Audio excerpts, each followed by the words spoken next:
اعوذ باللہ من الشیطان الرجیم بسم اللہ الرحمن الرحیم الحمد للہ رب العالمین والصلاة والسلام علی اشرف الانبیاء والمرسلین واہل بیتہ الطیبین الطاہرین المعصومین اما بعد۔ سورہ مبارک نور آیت نمبر 62، 63 اور 64، 62، 63 اور 64، یہ آخری 3 آیتیں ہیں جن پر سورہ نور الحمدللہ مکمل ہوگا، اور پھر اس صفحے پر سورہ مبارک فرقان کی ابتدائی 2 آیتیں ہیں، فرسٹ 2 ورسز، ان کو بھی ہم انشاءاللہ دیکھیں گے۔ تو پہلے ذرا سورہ نور کی آخری 3 آیتیں۔ ہم نے اس سورہ میں دیکھا کہ پروردگار عالم نے معاشرت پر بہت زیادہ زور دیا ہے، کیسے کسی کے گھر میں داخل ہونا ہے، پردے کا کیا احکام ہے، ایک دوسرے کے ساتھ کیسے میل ملاپ رکھنا ہے۔ اب ان آیتوں کے اندر پروردگار عالم نے خود رسول اللہ صلی اللہ علیہ وآلہ وسلم کے ساتھ جو معاشرت کا انداز ہونا چاہیے کہ ان سے کیسے ملنا ہے، ان کو کیسے پکارنا ہے، ان کا کیا اسٹیٹس ہے، اس حوالے سے گفتگو فرمائی ہے اور اس کو ایمان کے ساتھ جوڑا ہے۔ یہ بہت اہم ہے۔ ارشاد ہوتا ہے کہ انما المؤمنون الذین آمنوا باللہ ورسولہ، ایمان والے تو بس وہ ہیں کہ جو ایمان لائے اللہ پر، اللہ کے رسول پر۔ وَإِذَا كَانُوا مَعَهُ عَلَى أَمْرٍ جَامِعٍ، اور جب اس پیغمبر کے ساتھ کسی مشترک معاملے پر غور میں مصروف ہوں، لم يذهبوا، تو نہ جائیں، حتی یستأذنوہ، جب تک اجازت نہ لے لیں۔ تو یہاں پر پروردگار عالم نے بات کی، ایک تو ایمان کی بات کی کہ اللہ پر ان کا ایمان ہو، رسول پر ایمان ہو، اور پھر اس کے بعد ان کی اپروچ یہ ہو کہ جو ان کے اپنے انڈیویجول انفرادی معاملات ہیں ان کو وہ کمپرومائز کریں، ان کو وہ قربان کریں اجتماعی معاملات پر۔ اگر کبھی رسول اللہ نے کال کیا ہے کسی مشورے کے لیے، کسی میٹنگ کے لیے، مثلا نماز جمعہ کا اجتماع ہو رہا ہے، مثلا کوئی مہم درپیش ہے، اور پیغمبر اکرم نے کسی سے یہ کہا ہے کہ بھائی تم اپنی یہ خدمت پیش کرو، جیسے کسی اجتماع کے اندر ہونا بھی چاہیے، اجتماعی کام ٹیم ورک کے ساتھ ہی ہوتے ہیں، اس میں تعاون درکار ہوتا ہے۔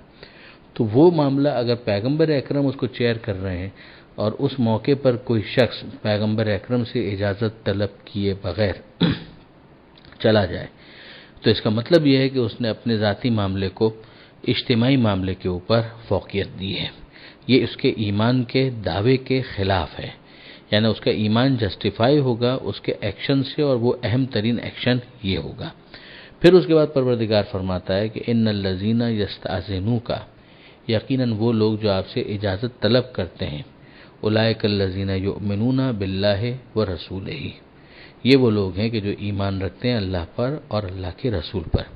یعنی اگر انہوں نے کم سے کم اس پروٹوکول کو فالو کیا کہ اگر کوئی ان کا معاملہ ان کی نظر میں اتنا امپورٹنٹ تھا کہ جو اجتماعی اس اہم میٹنگ یا اس اجتماع سے زیادہ ان کی نظر میں امپورٹنٹ تھا، تو بھی وہ اس وقت تک نہیں جاتے کہ جب تک پیغمبر اکرم سے وہ پرمیشن سیکھ نہ کر لیں، جب تک وہ اجازت نہ لے لیں۔ اگر وہ اجازت لیتے ہیں تو انہوں نے پروٹوکول کو فالو کیا، پھر اس گراؤنڈ کے اوپر انہیں غیر مومن ڈکلیئر نہیں کیا جائے گا۔ فَإِذَا اسْتَأْذَنُوكَ، اگر یہ آپ سے اجازت لیں لبعض شأنہم، اپنے بعض کاموں کے لیے، فَأَذَن لِمَنْ شِئْتَ مِنْهُمْ، تو پھر آپ جس کو چاہیں اس کو اجازت دے دیں ان میں سے۔ یعنی پھر اس کو ڈیسائیڈ پیغمبر نے کرنا ہے کہ پیغمبر اکرم اگر سمجھے کہ ہاں واقعاً یہ جو اپنا پرابلم لے کر آیا ہے وہ اتنا اہم ہے کہ اسے اس وقت رخصت دی جا سکتی ہے، تو اس کو لیو گرانٹ کی جائے گی۔ وَاسْتَغْفِرْ لَهُمُ اللَّهُ، اور ان کے لیے اللہ سے مغفرت طلب کیجیے، ان اللہ غفور الرحیم، یقیناً اللہ غفور اور رحیم ہے۔ یہ اجازت دینے کے بعد پھر مغفرت طلب کرنے کا مطلب یہی ہے کہ بہرحال مناسب تو یہی تھا کہ یہ لوگ اجازت بھی طلب نہ کرتے، کہ جب رسول اللہ نے بلایا ہے تو وہ اجتماعی اس کام کے اندر اتنا اپنے آپ کو انوالو کرتے کہ اپنے انفرادی معاملے کو گویا بالکل اگنور کرتے ہیں۔ لیکن ٹھیک ہے، اگر انہوں نے اس پروٹوکول کو فالو کیا ہے تو اگرچہ یہ کام بھی اتنا مناسب تو نہیں ہے، لیکن بہرحال اگر آپ بھی سمجھتے ہیں کہ یہ کام ان کا بہت اہم ہے تو ان کو اجازت دیجیے، مگر ساتھ ساتھ پھر اللہ سے ان کے لیے استغفار کیجیے۔ یہاں پر 2 باتیں بہت اہم ہیں۔ ایک بات تو یہ کہ یہ اجتماعی معاملہ جس نوعیت کا بھی ہو، میدان جنگ کے مقابلے میں اس کی اہمیت کم ہے۔ آپ اس سے اندازہ کر سکتے ہیں، اور بہت ٹھنڈے دل سے ایک مرتبہ پھر غور و فکر کریں کہ اگر کوئی میدان جنگ میں بیچ جنگ کے دوران فرار اختیار کرے تو پھر اس کے ایمان کے اوپر سوالیہ نشان آتا ہے یا نہیں آتا؟ کیا واقعاً اس کے اوپر ایک کوشچن مارک آتا ہے یا نہیں آتا؟ یعنی اگر کوئی میٹنگ ہے، اس میں اگر کوئی وداؤٹ پرمیشن چلا جائے تو پروردگار عالم اس کو مومن ماننے کے لیے تیار نہیں ہے، تو پھر اگر ہمیں سیرت کی کتابوں کے اندر بہت سے کیسز ایسے نظر آئیں کہ کوئی شخص ہے اور وہ میدان سے فرار اختیار کر گیا اور ایک مرتبہ نہیں بارہا یہ کام ہوا ہو، تو پھر اس کے بعد اس کے ایمان کے اوپر بہرحال سوالیہ نشان اٹھتا ہے۔ کم سے کم اس کو دین کے معاملے میں معتبر تو نہیں مانا جائے گا۔ جب اس کا ایمان ہی ڈاؤٹ فل ہو گیا تو پھر اس کو دین کے معاملے میں معتبر نہیں مانا جائے گا۔ تقاضا اس سے یہ ہے کہ اگر میدان جنگ ہے تو پھر میدان جنگ میں وہ ثابت قدمی کا مظاہرہ کرے، شہادت آتی ہے قبول کرے، شہید ہو جائے۔ فرار کیوں وہ اختیار کر رہا ہے؟ یہ بہت بڑا ایک سوالیہ نشان ہے۔ نہ میں نے کسی کا نام لیا ہے، نہ میں نام لوں گا، نہ مجھے ہرٹ کرنا ہے کسی کو، لیکن یہ بہرحال فوڈ فار تھاٹ ضرور ہے۔ دوسری بات کہ یہاں پر ایک مرتبہ پھر پروردگار عالم نے یہ کہا کہ اے حبیب جس کو آپ چاہیں اجازت دیجئے، اذن دیجئے۔ چلیے یہاں تک تو ہم سمجھ سکتے ہیں کہ یہ معاملہ چونکہ پریکٹیکلی ایگزیکیوٹ ہو رہا تھا اسی طریقے سے کہ پیغمبر اکرم سامنے تھے، لہٰذا پیغمبر اکرم سے اجازت طلب کی جائے گی۔ مگر بعد میں جو استغفار کی بات کی ہے کہ آپ ان کے لیے استغفار کریں جن کو آپ اجازت دیتے ہیں ان کو بھی، یہ تو خالصتاً پروردگار کا معاملہ ہے کہ خدا جس کی چاہے مغفرت کرے۔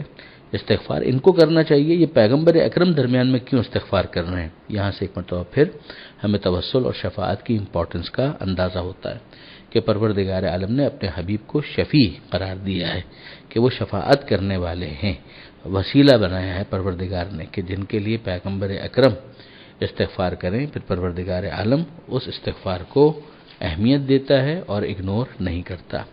اگلی آیت جو ہے اس کے اندر ایک اور حکم دیا جا رہا ہے، یہ بھی معاشرت کا انداز ہے کہ لا تجعلوا دعاء الرسول بینکم کدعاء بعضکم بعضا، نہ بناؤ پیغمبر کے پکارنے کو اپنے درمیان اس طرح جیسے تم میں سے ایک دوسرے کو پکارتا ہے۔ یعنی اس رسول کو تم نے بشر محض مان کے اگر ویسے ہی پکارنا شروع کر دیا جیسے آپس میں تمہارا ایک دوسرے کو ایڈریس کرنے کا انداز ہے، خطاب کرنے کا انداز ہے، تو یہ بہت بڑی گستاخی ہوگی۔ یہ تعظیم اور اجلال کی صاف دعوت ہے جسے بدقسمتی سے ایک طبقہ معیار توحید کے منافی قرار دیتا ہے۔ ان کے لیے بھی یہ سرمہ چشم ہونا چاہیے، وہ خود غور کریں کہ پروردگار عالم یہاں پر کیا کہہ رہا ہے کہ اس طرح سے مت پکارو، نام لے کے مت پکارو، کنیت سے بھی مت پکارو۔ یہ تو وہ طریقے ہیں نا جس میں آپس میں ایک دوسرے کو پکارا جاتا ہے، بلکہ کہو یا نبی اللہ، یا رسول اللہ، یا حبیب اللہ، تعظیم کے ساتھ پیغمبر اکرم کو پکارا جائے۔ یہ سورہ حجرات کے اندر بھی تفصیل سے بات آئے گی کہ جہاں پروردگار عالم نے کہا ہے کہ اگر تم نے ویسے پکارا، آواز بھی اگر بلند کر دی تم نے، لا ترفعوا اصواتکم فوق صوت النبی، اپنی آواز کو بھی بلند مت کرو نبی کی آواز پر، ایسا نہ ہو کہ تمہارے اعمال حف کر دیے جائیں اور تمہیں شعور بھی نہ ہو۔ قد یعلم اللہ الذین یتسللون منکم لواذا، یقیناً اللہ جانتا ہے ان کو جو کھسک جاتے ہیں تم میں سے ایک دوسرے کی پناہ لیتے ہوئے۔ مثلا جمعہ کا خطبہ ہوا، طولانی ہو گیا، تو انہوں نے ایک دوسرے کے پیٹ کے پیچھے پناہ لیتے ہوئے کھسکنے کی کوشش کی اور نظر بچا کر نکلنے کی کوشش کی۔ ایک مرتبہ پھر وہی بات ہو گئی کہ یعنی اپنے کام کو پیغمبر اکرم کی اس بات خطبے سے زیادہ امپورٹنس دی، اس اجتماعی کام سے زیادہ اہم جانا۔ فَلْيَحْذَرِ الَّذِينَ يُخَالِفُونَ عَنْ أَمْرِهِ، تو ڈرنا چاہیے ان لوگوں کو جو ان کے امر کی مخالفت کرتے ہیں، أَن تُصِيبَهُمْ فِتْنَةٌ، کہ کوئی فتنہ ان کے اوپر نہ آ جائے، او یصیبہم عذاب علیم، یا ان کے اوپر دردناک عذاب نہ آ جائے۔ فتنے کو آزمائش سے بھی تعبیر کیا گیا کہ کوئی خاص آزمائش ان کی نہ ہو جائے ان کی اس حرکت کی وجہ سے۔ ویسے تو دنیا ہے ہی دار امتحان، مگر خامہ کا اپنے پیر پہ کلہاڑی مت مارو اس حرکت کی وجہ سے، اس گستاخی کی وجہ سے۔ اب پھر یہ بھی غور کرنے والی بات ہے کہ ظاہر ہے کہ اس کے امیڈیٹ جو ایڈریسی ہیں یہ تو وہی ہیں کہ جو پیغمبر اکرم کے ساتھ اٹھتے بیٹھتے ہیں، صحابہ کرام ہیں، تو بہرحال ہر ایک برابر نہیں ہوتا۔ یہ کہنا بہت مبالغہ ہے کہ سب کے سب ایک درجے پر ہیں، سب کے سب ایک درجے پہ کہاں ہو سکتے ہیں۔ الا آگاہ ہو جاؤ، ان للہ ما فی السماوات والارض، معلوم ہونا چاہیے کہ اللہ کا ہے جو کچھ آسمانوں اور زمین میں ہے۔ قد یعلم ما انتم علیہ، اللہ یقیناً جانتا ہے جس پر تم ہو، یعنی جو تمہارے دل کی کیفیت ہے، جو تمہارا ایمان ہے، وہ تم سے واقف ہے، وہ جانتا ہے اسے جس پر تم ہو۔ یعلم ما انتم علیہ ویوم یرجعون الیہ، اور جب یہ سب پلٹائے جائیں گے اس کی بارگاہ میں، فَيُنَبِّئُهُم بِمَا عَمِلُوا، تو وہ انہیں خبر دے گا جو یہ لوگ عمل کرتے رہے، یعنی تمہارے ایمان سے بھی واقف ہے، تمہارے اعمال سے بھی واقف ہے۔ واللہ بکل شیء علیم، اور اللہ ہر چیز کا علم رکھتا ہے۔ یہ آیت نمبر 64 جس کے اوپر الحمدللہ سورہ نور مکمل ہو گیا۔ پھر اس کے بعد جو اگلا سورہ ہے 25واں سورہ، یہ سورہ فرقان ہے۔ سورہ فرقان قرآن مجید کا 25واں سورہ ہے، مکی سورہ ہے، یعنی پیغمبر اکرم صلی اللہ علیہ وآلہ وسلم پر ہجرت سے پہلے نازل ہونے والے سوروں میں شامل ہے۔ اس کی 77 آیتیں ہیں، 77، اور اس سورے کے اندر آغاز ہی میں ہمیں فرقان کا لفظ نظر آتا ہے، جس کی وجہ سے سورے کا نام پڑ گیا سورہ فرقان۔ تو پہلی دو آیتیں جو ہیں وہ اس صفحے پر ہیں، انہی کو ہم دیکھیں گے۔ بسم اللہ الرحمن الرحیم، شروع اللہ کے نام سے جو رحمان ہے رحیم ہے۔ تبارک الذی نزل الفرقان علی عبدہ، بابرکت ہے وہ ذات کہ جس نے فرقان کو نازل کیا علی عبدہ، اپنے بندے پر۔ یہ بابرکت ہے کہہ کر جو ترجمہ کیا جائے گا، ظاہر ہے کہ یہ بڑا آسان سا ترجمہ ہو جاتا ہے، مگر انصاف کی بات یہ ہے کہ جیسا کہ مفسرین نے، علماء کرام نے، خود علامہ سعید علی نقی صاحب نے لکھا کہ اردو میں جب لفظ برکت استعمال ہوتا ہے تو وہ پورا مفہوم ادا نہیں ہو پاتا جو لفظ عربی کے اندر برکت کا ہے، اور خاص طور پر جب باب تفاعل کے اندر یہ آتا ہے۔ تو اس کا ترجمہ جو علامہ صاحب نے کیا ہے وہ ہے کہ اپنے کمال کی ذات کے ساتھ قائم اور برقرار ہے، یعنی وہ خدا ہے، اس کے اندر سارے کمالات ہیں، وہ ذاتی ہیں اور قائم اور برقرار ہیں، اس میں نہ زوال تھا نہ کبھی زوال ہو سکتا ہے۔ پروردگار عالم کے سارے کمالات اس کے ذاتی ہیں، وہ قائم ہیں، برقرار ہے، لم یزل ولا یزال، نہ کبھی پہلے کمی ہوئی نہ آگے کبھی کمی اس میں ہو سکتی ہے۔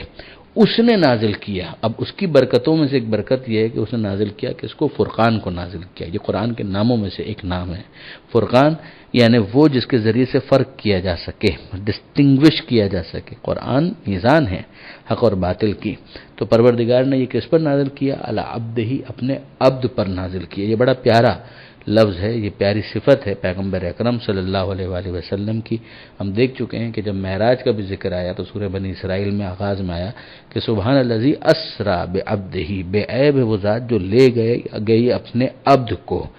عبدیت میں، عبادت میں پیغمبر اکرم مکمل طور پر مستغرق، کہ جس کی وجہ سے پروردگار عالم نے علی الاطلاق اس لفظ کو حبیب کے لیے استعمال کیا کہ علی عبد ہی، اس نے اس فرقان کو نازل کیا اپنے عبد پر۔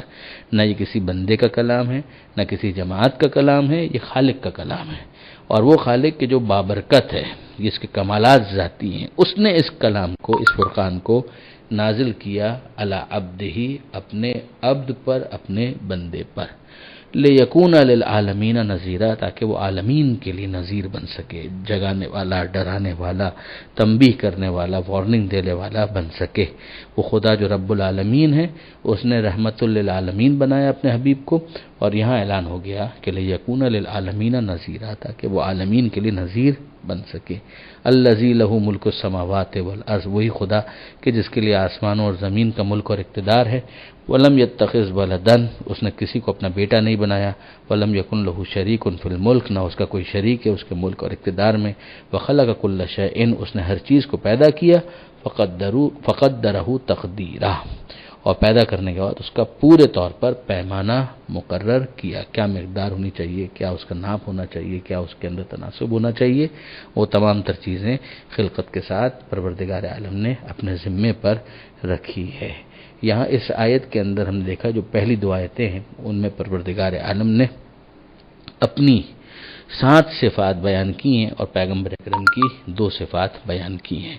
یہاں پر یہ صفحہ مکمل ہوتا ہے، اگلے صفحے پر انشاءاللہ کل بات ہوگی۔